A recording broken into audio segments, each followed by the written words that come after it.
I want to make a hook real quick kind of thing. And let's just say kind of our bold thoughts about this. Randy got his dick out. Yeah. 30 years later. But yes, he did. What do you mean 30 years later? Are you joking? No. You swear to God? I swear to God. Randy said it's a dick pics? Dick pics. Dick pics would have been Randy's. That would have been light for what Randy got. Randy's got a whole video jerking off. No, he doesn't. I swear to God. Actually? Yeah. Yeah. That's fire. Yeah, I guess so. If you're into that kind of thing, dude, which I am. I'm a fan of the natural. No, I'm kidding. Right. It's not the McGregor dumbbell on it, but. No, he jerked off with dumbbells too. Welcome to Casual Academy MMA. Join us as we dive deep into mixed martial arts history for every UFC, WEC, Pride, and Strikeforce event. We'll examine the fights and fighters of the past, reviewing the eras, techniques, and revolutions that made our beloved sport the phenomenon it is today. Without further ado, let's watch the fights. What's up, guys? Welcome back to Casual Academy MMA. My name is Nathan Karimi, and I'm joined as always by my cousin and co-host. What's up, guys? I'm Kevin Zimbelman. Tonight, we were in for a funky kind of night, but it was good. UFC 13 was historically relevant, awesome, a lot of good debuts. Off the jump, what you got? One of the most historical events that we've had so far. 100%. I mean, you know, before we would watch a fight and say, oh, damn, that guy's debuting. And it would be like one in like 3 events or something. This one, we got 2 awesome debuts of Tito Ortiz and Randy Couture. Yeah. Yeah. 2 very important figures in UFC history. For sure. For sure. And funny enough, the guy that beat that beat Tito on the night, Guy Mezger, this wasn't really a debut, but remember, he's 2-0, but he was always on the prelims, and those weren't even on the cards. Once again, the UFC went away from the tournament with, no weight classes. We still have a lightweight tournament, which is under 200 pounds. And then we have a heavyweight tournament, which thank God, because I love seeing these closer matchups. Yeah, I do too. They're so much more entertaining. There's still some like 70-pound discrepancies, like Randy versus that 300-pound dude. Yeah, it was no problem for Randy. Oh, yeah. Unreal. The first fight of the lightweight tournament is Guy Mezger versus Christoph Leninger. Yeah. And Leninger got that dog in him. He did. He did not give up. Yeah, no. He honestly, man, I think one of his biggest problems was that he wore the gi into the octagon. Literally. Because the dude was just holding it and punching him. And that doesn't happen in judo. You're not getting punched in the fucking face. He wasn't ready for it. Yeah. Mezger was holding onto his gi and uppercutting him in the clinch, while Leninger is holding on to Mezger's trunks. Yeah, which are underwear, by the way. Yeah, just stretching them out, holding them. That's his grip. That is his literal grip. Is his fucking underwear the entire time. And I don't know what was Leninger's strategy. He was trying dirty.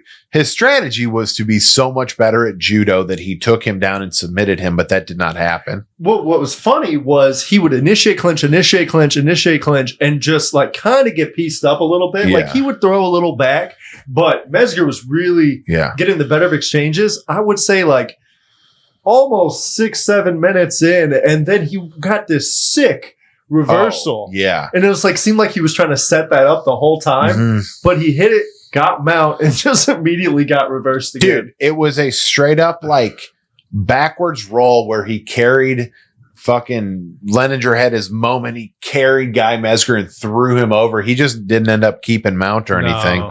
But that was tight. He's a dog. Dude, honestly, Leninger landed punches though in the middle of all that shit. He was throwing uppercuts. He was landing a little bit, but that fight was considering what the other fights are like tonight, that one was dope, but it was also like, you're right. We went on this fight a little too much because Mezger pretty much beat him up. Leninger is just that durable and just was able to survive. Okay. Manziger won easily, unanimous decision. Yeah. No. With overtime. Because he was a fucking dog.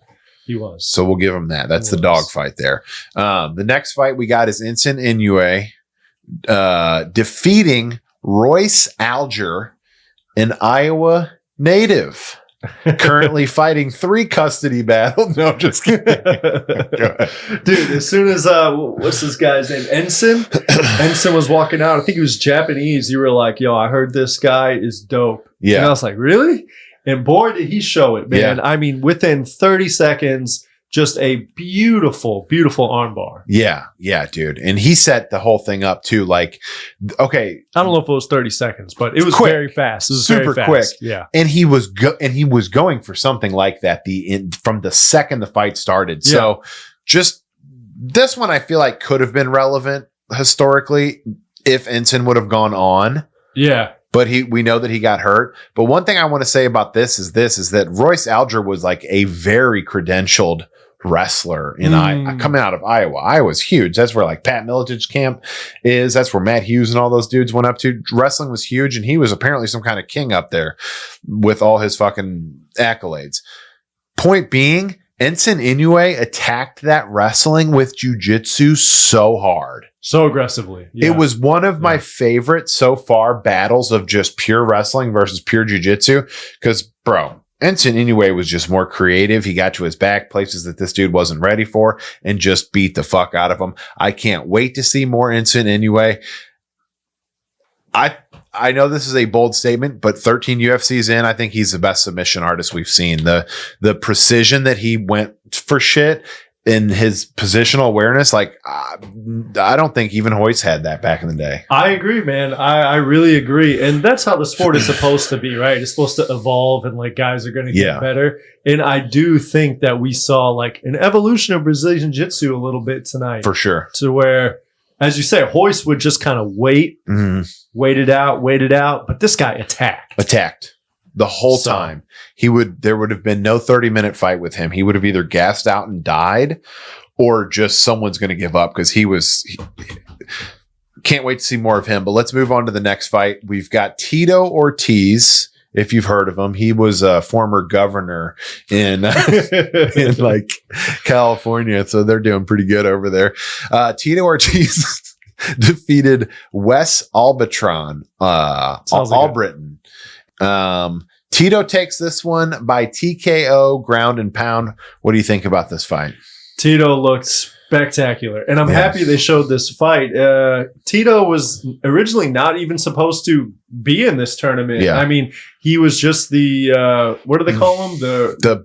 They do got a funny name the for alternate. it. The alternate. Yeah. He was the alternate, and Inoue like couldn't proceed. So then we had Tito Ortiz step in for him, and they showed Tito Ortiz's fight and what he did earlier. And holy shit, bro, he destroyed this menace. Like the word menace comes up. He was trying to hurt this dude every second. Yes. Very, very aggressive. Yeah. I mean, elbows, punches, holding him down and just relentless ground and pound. It wasn't like Mark Coleman's ground and pound was kind of more like controlled. Yeah.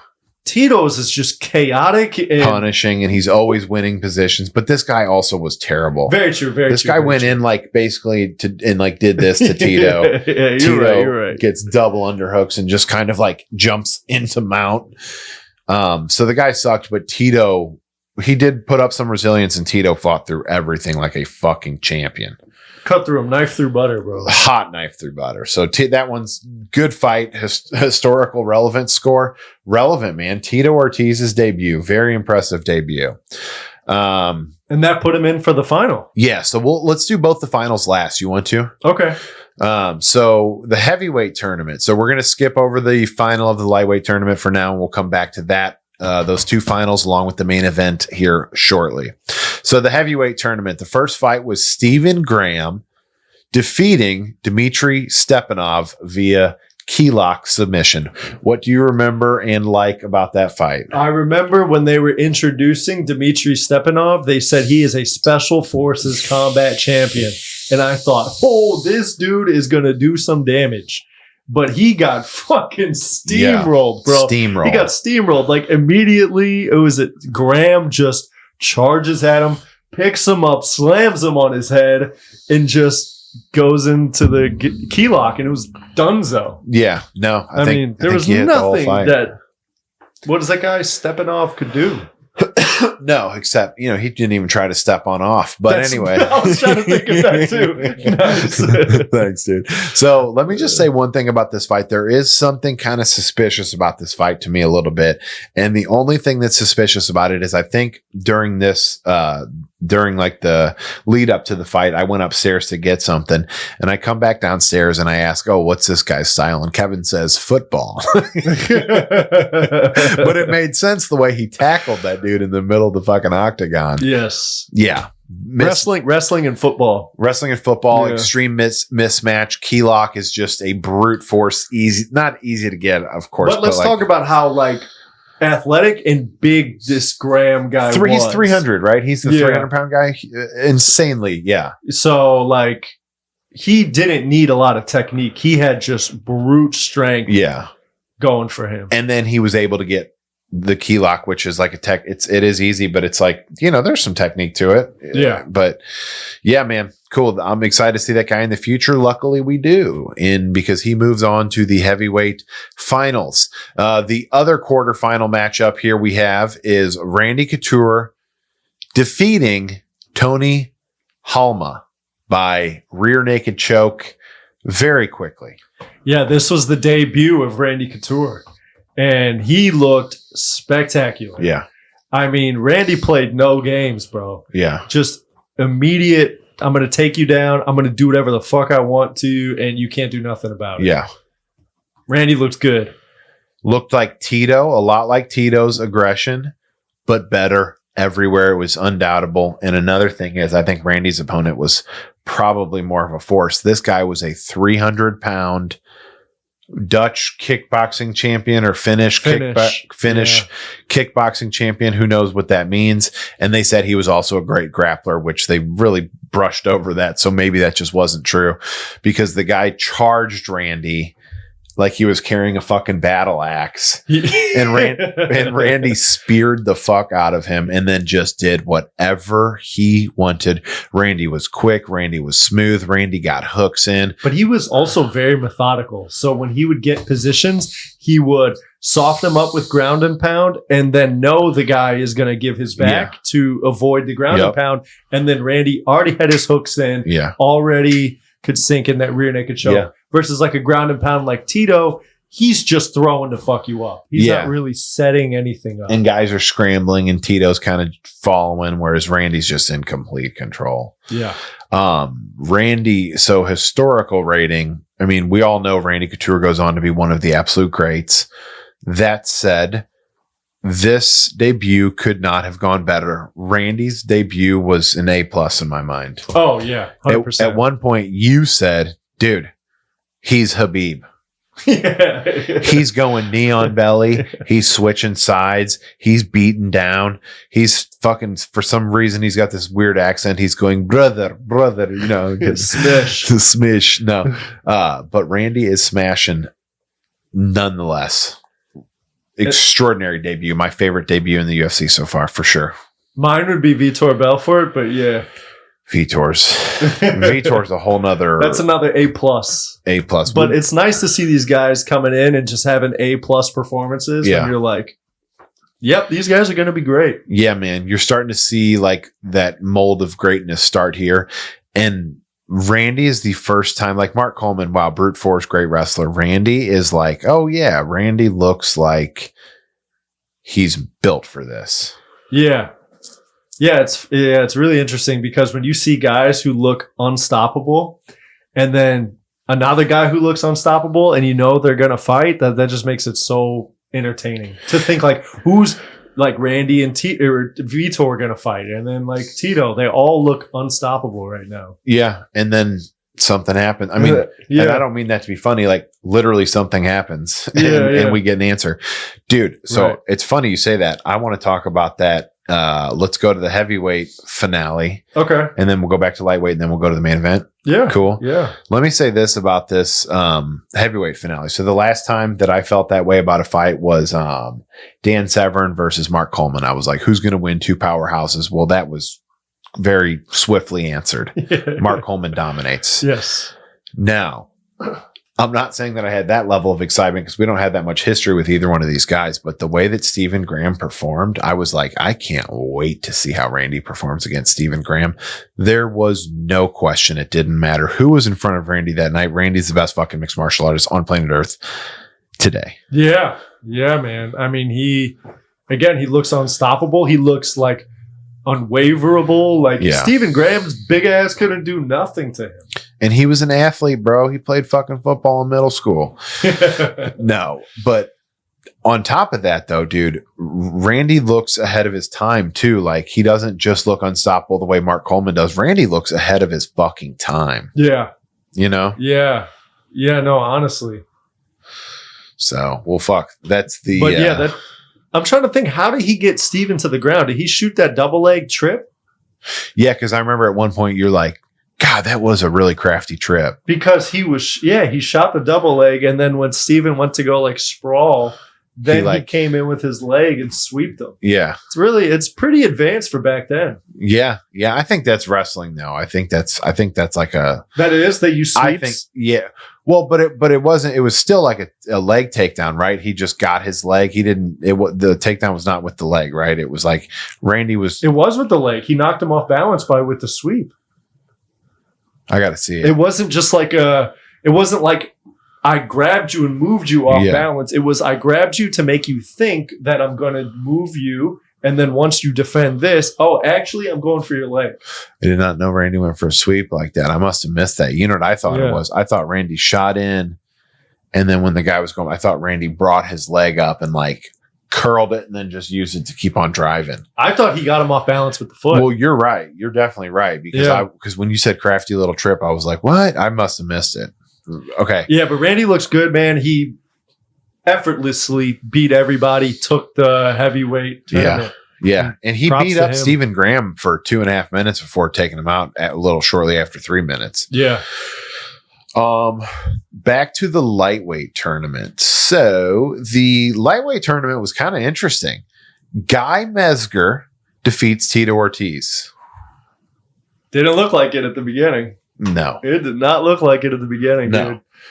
That was an interesting fight, man, because Tito was beating the fuck out of him. I mean, he should have won. I mean, John McCarthy wrongfully stopped that fight to look at a cut on Mezger's Glad you brought that up. Side of his head, because Tito sprawled on him is when Guy Mezger tried to shoot on Tito. Tito sprawled and was just able to hold him down and just knee to the head. And Mezger looked helpless. Yeah. Until Big John helped him. Yeah. Yeah. So, and that was able, that pause in the fight was able to switch the momentums around. Yeah. They got it standing again. And I think Mezger hit him with a clean shot. Hit Tito with a clean little shot. They didn't show that in the replays all that much, but you're right. He definitely hit him with a clean little shot that made Tito want to shoot. And as soon as Tito shot, fell straight into the guillotine. And he shot sloppy, fell in the guillotine, and it was game over. I did not think Mezger was going to win that fight at all. In some ways, nor should he have. I mean, I'm really anti-referee interference. I'm really anti any kind of referee interference. I know that, whatever.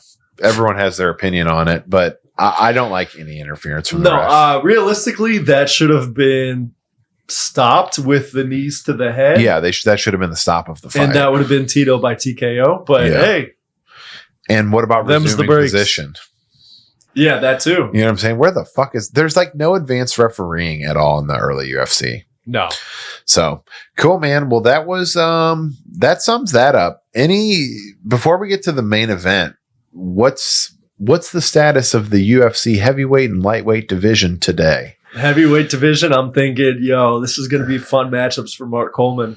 Mark Coleman and Randy. Okay, let's hear a quick prediction there. How do you think that Randy. goes? The only person who I see giving Randy trouble right now is Vitor Belfort.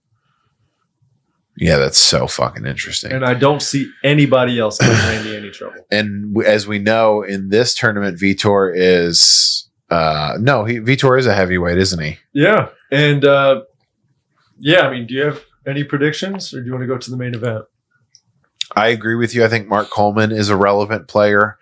I don't think we ever see it, but I'm holding out for this. I would have loved to see Ken Shamrock versus Randy Couture. And I think Randy spanks Ken, but we also don't know that.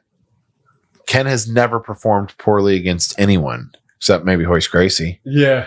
And That's then a good for point. 12 seconds against Dan Severn. Man, I wonder how Couture's stand-up is, because he didn't really show it much in these fights. Yeah. Because Ken's stand-up was lackluster. All the early guys exactly, had very it was almost like an agreement. Hey, we're not going to really try to knock each other out. Yeah. You know what I mean? They just couldn't do it. Like Mike Perry would have been UFC 1, 2, 3, 4, 5, 6, 7, 8, and 9 champion for sure. Yeah. No one fucking punches in this. But by far the best striker right now. Undoubtedly. Are we still on there for how long? Go ahead. I'm sorry. We should be, right? Yeah. Blinking. The best striker. Undoubtedly, right now, the best striker in UFC is Vitor Belfort. And he showed that in this main event against Tank Abbott. Bro, Vitor's hands are so fast. Yeah, Vitor's so fast to where Tank is not seeing anything coming and it is just landing flush. Yes. He couldn't do a thing. No, Vitor. I said this during the thing or right after. I was like, Vitor, think about this. Vitor did everything that Tank does to people much better, much cleaner, much harder, much worse, with much more effectiveness. And I believe he probably has some cardio. Yeah. Vitor is the fucking man. Yes. Yeah. Vitor looks like the best fighter in UFC right now. I mean, he has the fastest and most powerful hands, in my opinion. That is a lethal combination. And he's definitely got takedown defense. I mean, Yes. he fucking slammed Tank. Yeah. And he's competent on the ground. He can fight off his back. He's a jiu-jitsu black belt. That's what I'm saying. Vitor Currently is going by Victor in the UFC, I guess. Yeah, Vitor is dangerous, bro. And I'm so excited to see his career. I agree with you so much. This was I'm just going to go ahead and say it. In terms of where look, there was events that I enjoyed and will be memorable to me to the day I die. UFC 1, love it. UFC, whatever. I don't even know the numbers anymore. UFC 8, whenever we met Don Fry, loved it. But let me just say, in terms of what made me a fan of the UFC,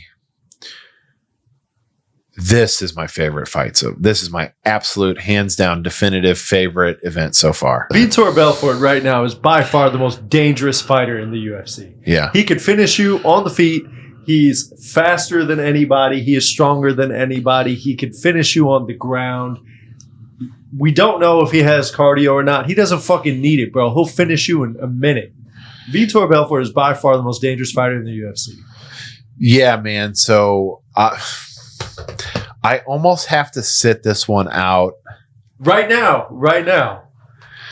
I almost have to sit this one out because I know some things and I am so unbelievably biased. I'm also unbelievably biased no matter what, always have been, always will be, towards Randy Couture. And that is a good argument, is Randy Couture also could be the best fighter in the UFC right now. And I think he is. So here we go. Yet again, we disagree on the number one. Who is right now we are 3 or 4. The UFC is always doing this 0.5 shit. Yeah. So we're 3 or 4 events into the chapter 2 of Casual Academy MMA, the only podcast that goes fight by fight. Yes, sir. Yes, sir. Vitor's number 1 by far right now. Okay. Right now, he looks unstoppable, bro. Okay. But so does Randy. Here's my thing is who is unstoppable? A lot of people. But who was the most unstoppable? no matter what way you slice it, the most unstoppable person in UFC history. I'm not saying the number one. I'm not calling him number 2 or 3 or 4 or 5 or 6, even though I do probably have him in the top 6. But Khabib Nurmagomedov. And what did you say earlier? Randy Couture looks like Khabib Nurmagomedov. I think that outside of getting cracked by a flash KO, which I do not believe in that serve any purpose other than maybe whatever, I think Randy Couture beats everyone to have ever stepped in the octagon. Right now? Right now. I could see that. I could totally see him ragdolling Vitor Yeah. and controlling him and gassing him out. I could totally see God, that. I can't. I also I shouldn't keep confessing that I know things because it's like giving things away, but like, I'm sure most of the audience also knows. Most of the audience also knows too. That's what's fun. So, I don't know. but I'm trying to keep it out. Dude, kick-ass event. Oh, yeah. That's what you were saying before was UFC 13 is honestly also both of our favorite events. Yeah. We got the boring fight out the way first, which was not boring. By our about, standards. Are you talking about Mezger and Leninger? Guy Mezger and and like boring compared to the rest of the card. Yeah. And I really enjoyed that fight.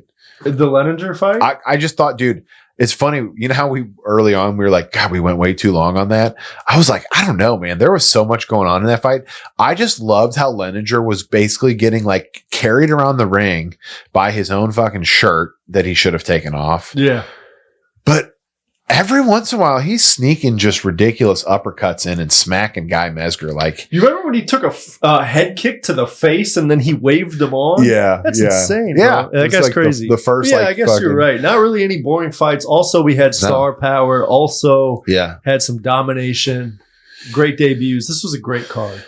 Okay, so who gets? God, who gets performance of the night here? Vitor. Vitor gets performance of the night for his destruction of Tank Abbott. Yes. Listen, for style points, and I've always said that aesthetics are important to me, which is why I believe the greatest of all time is Anderson Silva. I will agree with you, even though Randy, I think, was maybe more dominant. I think Vitor was maybe showed a lot more. Yeah, it's who he did it to. As you said, he out-tanked Tank. Everywhere. Yeah, bro. No, absolutely. Performance of the night goes to Vitor Belfort. We're going to have to find a knockout of the night. So what do you reckon, pal? You got Tito Ortiz defeating Wes Albritton via TKO? Yes. Or Vitor knocking out Tank? Man, I'm going to go Tito. Just because seeing that ground and pound was fucking crazy, bro. He was just throwing elbows. And then at one point, Albritton tried to sit up, and Tito just goes left, like over Tito and looked, over. Yeah. And Albritton's just... Yeah. Dude. Yeah. That was the most brutal. Okay. Man, that's so funny. I definitely would give it to Vitor knocking out Tank by a long margin, but that was also a really good fight. Submission of the night. There was a few, actually. Mine is the key lock, but who do you choose, Randy? I'm going to go Ensign anyway. Oh, yes. I forgot about his. I know that was against like a much lesser guy maybe than Randy or the other guy had. Randy had some nice jiu-jitsu. But I'm going to go Ensign anyway. I love that armbar because it felt like his pursuit was jiu-jitsu from the second he touched in. And it was the best demonstration of jiu-jitsu in the octagon yet. I think so. Yeah, I would agree with you with that for sure. Anything else on this event? No, but any changes to the pound for pound? I think Randy and Vitor are definitely going to be on our pound for pound list. You know what I've kind of not really thought a ton about is, are we completely separating UFC 1 through 10 pound for pound with UFC 11 to 20 pound for pound? Yes. Okay. Well, then, yes, I've got major updates. Hit me with your top 5, if there are 5. Oh, I don't have 5. I don't have 5 at this point. Okay. So here's what I'm going to say. I have it Randy Couture number 1. Well, how do you not give Vitor number 1? Because Vitor had a fight before this. Or maybe 2 fights before this, where he just fucking killed everybody who he's ever been put in front of. Randy only had 2 fights. It's a good question. Because here's why. Because I'm thinking, and I'm trying to not think biasly. I'm really thinking. Be biased. It's your top 5. Okay. I'm trying to ignore where I know things go, but let me just say this. My kind of criteria for having Randy as the number 1 pound for pound fighter this far into UFC 11 to 20 is I think Randy showed just complete dominance, no guesswork, complete dominance.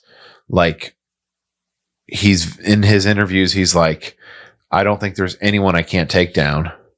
We know Randy goes on to be an absolute great, but we also know Vitor goes on to be an absolute great.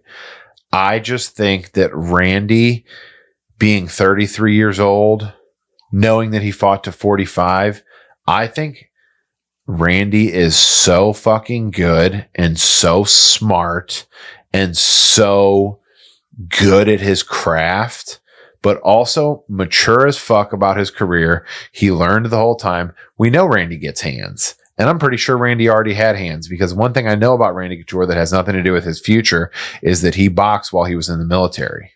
Oh, no shit. And apparently he was pretty good. So we know Randy has at least hands. What a dope guy, bro. Vitor is a fucking savage monster psychopath. And my guess, in a non-biased way, would be if Vitor gets Randy, it's going to be a flash knockout. Ooh. I just don't see those Brazilians being able to stop that American wrestling. Same way that fucking American wrestlers can't stop Dagestani wrestling as much as they want to, so far until Fluffy gets it. Yeah, man. Yeah, I want to see that fight soon, Vitor and Randy, so we could figure out who's really number 1. The fuck did I put in there earlier? But man, yeah, UFC 11 through 20 has been awesome. We're only at UFC 13 and we've seen some awesome fights. Yeah, dude. I'm real pumped for it. Changes. So, okay. Anyway, long story short, let me do my pound for pound rope. I fucking forgot I put some in that cup and ew. You're good. Ew. Let me just address my pound for pound real quick. I'm going to go Randy is number 1. I'm going to go, Mark Coleman is number 2, and I'm going to go Vitor is number 3. And then I don't have any kind of 4s or 5s. Man. Yeah, I don't know. Definitely those 3 are on mine as well. I'm not considering anything Mark Coleman did from UFC 1 through 10. So I have to just consider 11 through 20 because that's what chapter 2 is. I think it goes Vitor, Coleman, Randy for me right now. Vitor, Coleman, Randy's 3rd. Yeah. He only had 2 fights. That's fair, man. It's funny. It's that situation where I agree. Where same thing where we each had like a different 1 and 2, but mine was your 3. Like, I really do think that it kind of makes sense for Mark to be in the 2nd place because there's obviously a new generation coming. But God, he's a bad motherfucker. Yeah, and honestly, dude, I mean, by the end of this, it's gonna look totally different. Like, I guarantee Randy's gonna move his way up. Mark Coleman's probably going to drop down. I mean, we're going to get some Pride guys who are going to take it. Yep. Like, it's going to be a stacked top 10. Mark Coleman versus Randy Couture at UFC 14. How does it go? The Randy Couture. God, really? Easily. I think easily. God, Randy's a bad motherfucker. Okay. Yes, sir. Cool. Anything else? No.